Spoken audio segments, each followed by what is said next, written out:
Hello, how you guys out there doing today? This is Dr. Gatson. Just wanted to come and share a moment with you guys. I want to go ahead and go over the wall.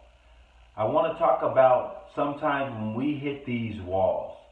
A lot of times these walls are not real, but what they are symbolic walls. There are things and obstacles that we have to come up with a way on how it is that we're going to actually be able to either climb over that wall, run around that wall, or break through that wall. But unfortunately, what happens a lot is that we want to try to just run through the wall without actually coming up with a plan on what is the best way to actually get through that wall. Now, this wall are certain things that happen to present themselves in our lives. A lot of times it's things that we actually never accounted for and we don't want to even encounter. But unfortunately, it's necessary for us to be able to get through this wall in order to get to the place and get to what it is that we want to get to. Ultimately, it is going to be a goal, and that wall has now become your obstacle. So what are you going to do in order to get through that wall? Are you going to run through it? Are you going to run around it? Or are you going to climb over it? Well, first of all, I hope you just don't get ahead of steam and that you just run forward and hit that wall. Because why? You haven't measured and you don't actually know how thick that wall actually is.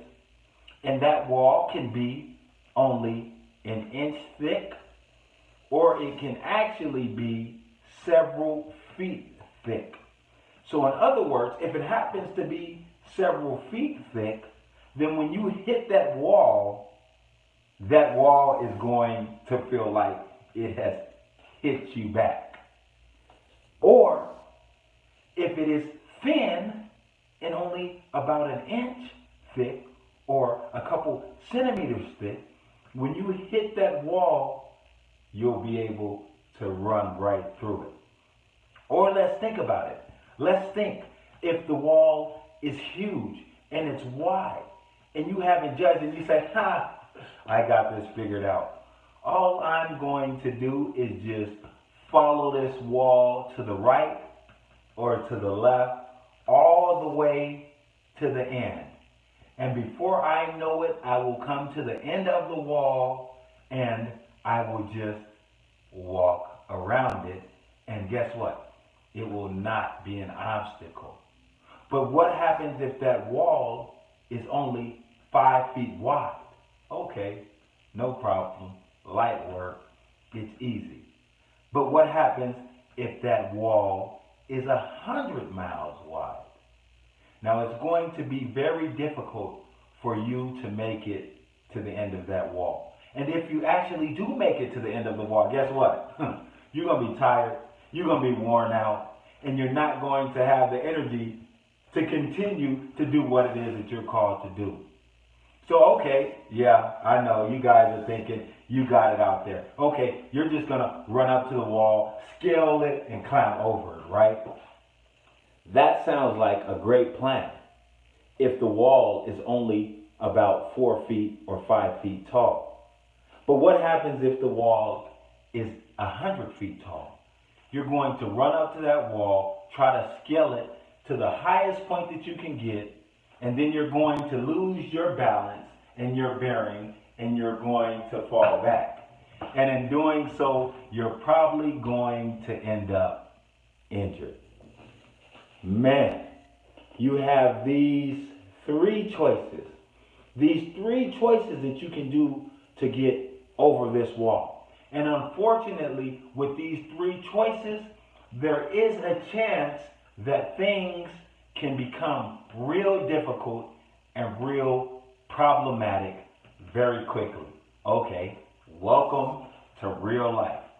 Here we are, stuck in real situations with real problems and real issues that you have to work through. So how are you going to do it? The first thing is you are going to have to take a step back from the wall.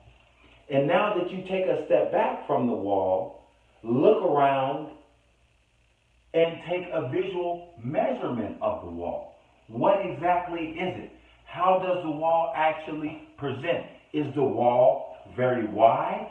Is the wall really high? Is the wall really thick?